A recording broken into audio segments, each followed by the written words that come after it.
un nouveau pôle de développement en Afrique. Pour y parvenir, l'OHADA s'emploie à élaborer pour ses États membres un droit des affaires simple, moderne, harmonisé et adapté afin de faciliter l'activité des entreprises.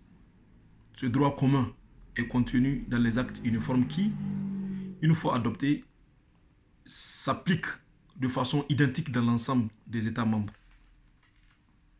Elle s'emploie également à garantir que ce droit soit appliqué avec diligence, dans les conditions propres à garantir la sécurité juridique des activités économiques. Cet objectif est réalisé par la sécurisation du règlement judiciaire des contentieux d'affaires et la promotion des modes alternatifs de règlement des conflits. Compte tenu de l'ampleur du champ matériel couvert et la technique législative de l'OHADA apparaît comme l'une des expériences d'intégration juridique la plus aboutie. Pour la deuxième partie, qui concerne cette interrogation, bien sûr, qui dit pourquoi instaurer un droit OHADA? Eh bien, compte tenu également de la vétusté et de l'inadaptation du droit des sociétés dans la majeure partie de ces États africains, ceux-ci s'engagent dans une dynamique de rompre avec le régime général des sociétés qui était copié du Code civil français de 1804 avant les réformes de 1978 et 1985. Cette volonté manifeste les incite à vouloir adapter leurs droits des affaires, dont plus précisément le droit des sociétés, en vue de faire face aux réalités modernes du monde des affaires. Pour ce faire, dans un contexte de forte compétition, il fallait pour ces États créer un cadre d'intégration juridique régionale en sécurisant et simplifiant le droit des sociétés afin de mieux faciliter les investissements. Il apparaît nécessaire pour eux de créer un espace juridique intégré, nécessaire pour remédier à la diversité juridique et à l'insécurité judiciaire en vue de mettre en place des procédures juridiques appropriées et d'encourager le recours à l'arbitrage. Cette volonté constitue un moyen efficace pour non seulement assurer une meilleure sécurité des acteurs intervenant dans les activités commerciales, mais également elle permettra une ouverture vers le marché d'emploi. Le droit OHADA repose principalement dans la mise en place de la Cour commune de justice et d'arbitrage, une juridiction supranationale spécialisée par le contrôle de l'application du droit. Cette juridiction constitue une arme redoutable pour les juges de la plupart des États membres de l'OHADA, car elle est la seule cour qui connaît des pouvoirs en cassation contre un jugement. Quand un juge sait que l'interprétation, selon Mbaye, qu'il a à faire d'un texte pourra faire l'objet d'un contrôle ou d'une autre juridiction qui est supranationale, il aura tendance à mieux appliquer le droit qu'à ne faire ce que bon lui semble. Cela démontre la force du droit OHADA sur ce point. Un droit qui, s'il est bien appliqué, contribue à l'amélioration du climat des affaires, une des conditions pour attirer les investissements en Afrique. La composition du système juridique de l'OHADA procède d'un aperçu essentiel de la communautarisation. Il vise à encourager la production normative consensuelle autour d'un organe régional, assisté de panels d'experts nationaux. Ainsi, le Conseil des ministres, en collaboration avec les gouvernements des États parties, a pour rôle de traduire les volontés communes en actes uniformes. La technique juridique de la supranationalité assure la convergence des droits internes dans les matières harmonisées afin d'éviter la neutralisation du droit communautaire par le recours à des instruments juridiques de transposition. Sur ce point, le droit OHADA vise à garantir une pleine efficacité aux règles communes qui seront adoptées. Par conséquent, non seulement le risque d'une variété de normes au sein de l'OHADA est amoindri, mais surtout l'accueil immédiat du droit communautaire par les pays traduit une certaine cohésion en adéquation avec le souci d'attractivité et de sécurité recherché.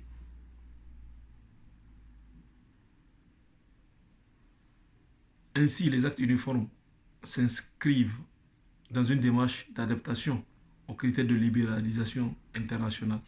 Le pouvoir normatif qui est reconnu au Conseil des ministres sert donc à relever le défi de modernisation du droit des affaires, tel que prévu par l'article 1er du traité OHADA.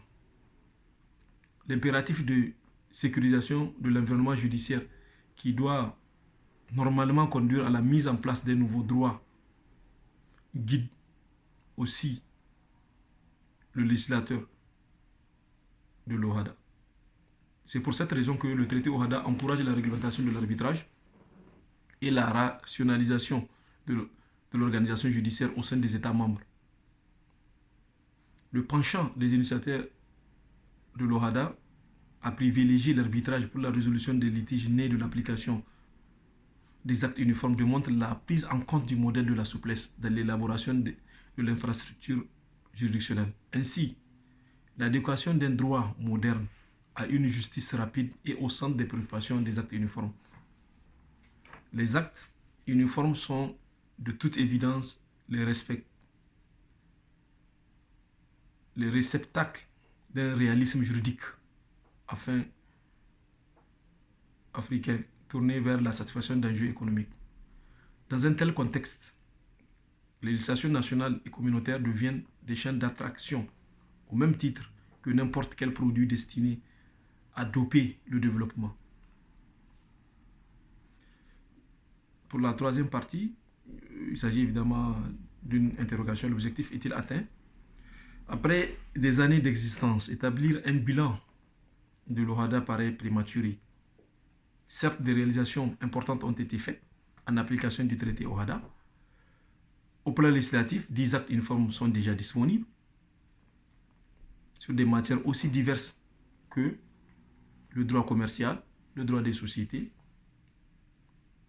commerciales et GIE, le droit des sûretés, les procédures collectives et recouvrement et des voies d'exécution, les procédures collectives d'apurement du passif, le droit de l'arbitrage, la comptabilité, les contrats de transport de marchandises par route. Au plan de la pratique judiciaire, la mise en application du droit OHADA est à l'origine d'une jurisprudence considérable issue de la CCJA d'une part et d'autre part des juridictions nationales. La doctrine, quant à elle, est ainsi à prendre en compte également. Ainsi,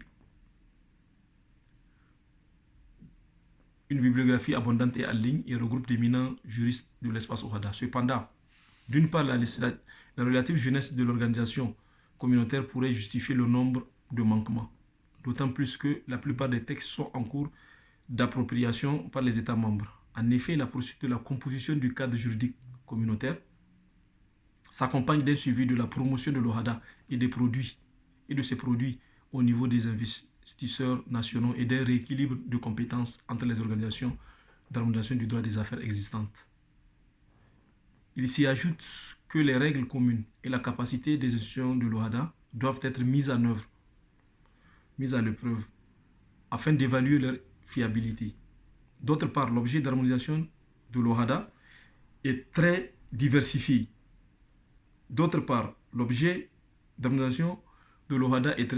Ainsi, le manque de précision du champ théorique du droit des affaires et le caractère réduit des matières harmonisées rendent toute synthèse laborieuse, voire approximative. En outre, l'utilisation de nouvelles technologies dans les transactions d'affaires élève la complexité de la régulation des relations juridiques dans un contexte de fracture numérique profond. Par ailleurs, l'absence de législation uniforme sur les nouvelles technologies dans l'espace OHADA conduit à réduire, autant pour moi, l'efficacité des innovations apportées par les actes uniformes. Toutefois, les raisons soulignées pour tenter de défendre l'OHADA avec 25 ans d'existence n'empêchent sans nul doute de procéder à un bilan d'étape en prenant en considération les activités effectuées par des instances communautaires. Il est évident qu'on constate que la mise en œuvre du droit OHADA a engendré une sorte de résistance des ordres juridiques nationaux. Ainsi, l'intervention de la CCJA pour interpréter l'article 10 relatif à l'harmonisation de la supranationalité met en évidence les contraintes liées à l'érection d'un ordre communautaire.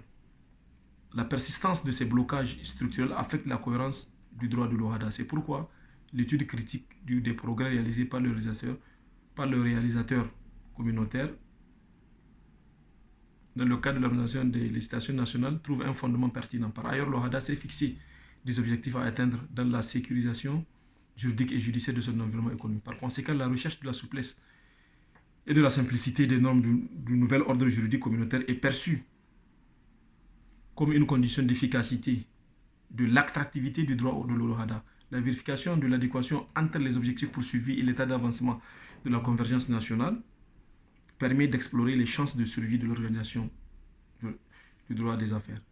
Le regard critique projeté sur l'OHADA situe les phases franchies dans la création d'un nouveau pôle économique et les efforts qui restent à déployer vers un développement par le biais de l'intégration juridique. Il est vrai que d'éminents juristes approuvent l'efficacité du droit par rapport à l'objectif de simplicité